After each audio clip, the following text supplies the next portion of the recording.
pain pierced her frail body as she fell to the stone floor. The smell of blood and mold, even rotting flesh, hung in the air. She felt the cold stone, pressing her dirty cheek against its rough surface and squeezing her eyes tightly shut. The frantic muttering of the prisoners echoed in her ears, making her heart clench.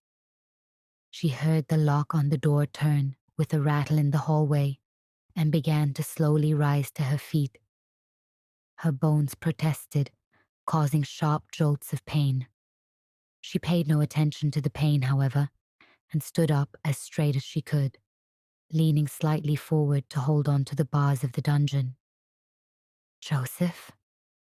she whispered, in a voice hoarse from the screams that had burst out of her moments ago. There was no response. Her eyes frantically searched for him. "Where are you, Joseph?" she exclaimed, ignoring the giggles of the other prisoners. Finally, the door opened. With a loud stride, he descended the steps with the commanding look of a man who knows what he's doing. With his head held high, arms crossed over his chest, he surveyed the occupants of each cell, pausing only at the last one to look at the frail, almost painful girl who clung to the bars on the inside. "Joseph, why am I here?"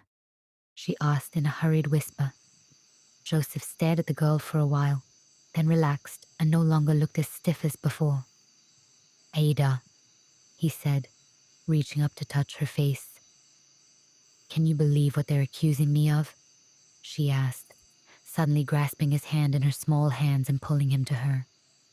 Her eyes filled with tears. "A witch, isn't she?" the man muttered, and Ada could have sworn she heard a faint resentment in his voice. She watched him pull away longingly. "Quite right. But how ridiculous is that? Me? A witch?